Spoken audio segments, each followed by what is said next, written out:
Hello again. Today we're going to be making the equivalent of chicken Kiev but with pork. So pork Kiev, I guess, I don't know. So what I have here is two boneless pork chops which are being thick cut. They're approximately, I don't know, 2 centimetres, 1 inch perhaps. Into those I want to cut a pocket in the middle in that sort of fashion. So I've got a small opening here into the meat and fan it across inside with the knife. This knife, if you've got any of these knives at home, or a little paring knife like that, any of those would do the job. So we'll leave that to one side. I've started it off. All I'm doing now is just cutting this pocket inside these chops, like so. You can't really see a lot in there, but it is in there.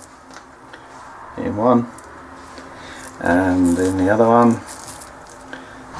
I just started it off, so we'll just finish it.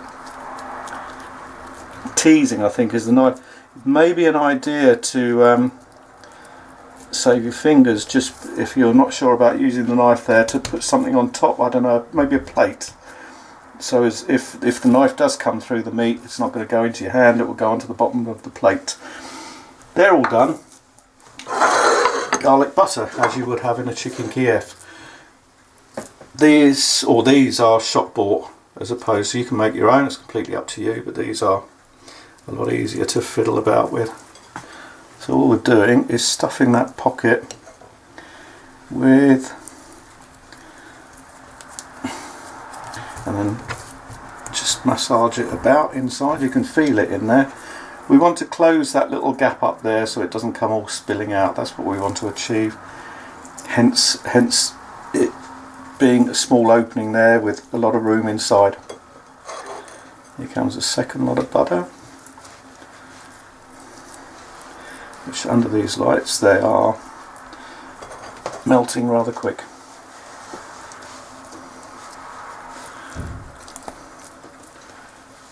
Can you catch that? This will, when these are all done, these will take approximately, I'd say 30 to 40 minutes in an oven.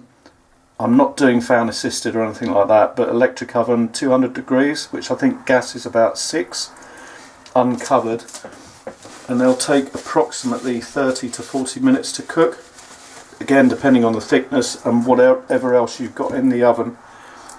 For me, when cooking these, I'm just going to be cooking them on their own and having mashed potatoes and veg with it. But if you're doing roast potatoes or chips, then you've got to adjust the timing. They're all done. They're all stuffed. Next, each one has this is just plain flour. Has a little dusting in that. All over.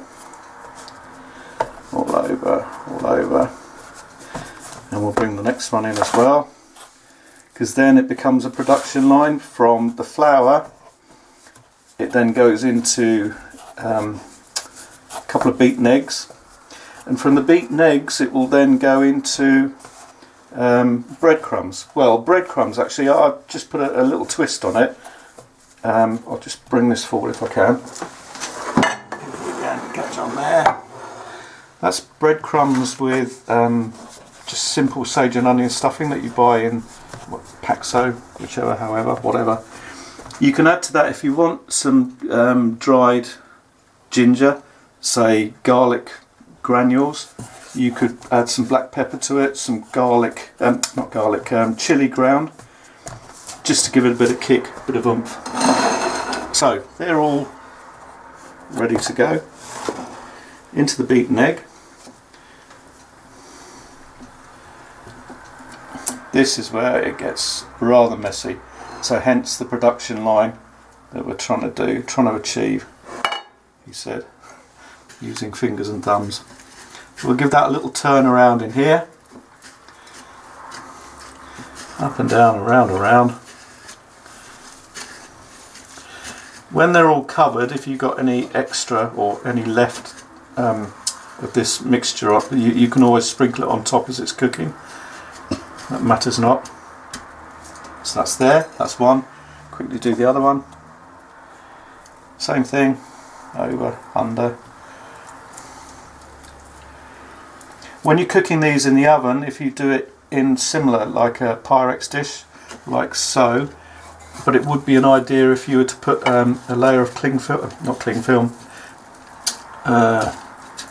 foil in the bottom to make sure that if any butter that comes out, it doesn't just go wasted. You can pour it on top when you're finished. That actually smells quite nice, doesn't it?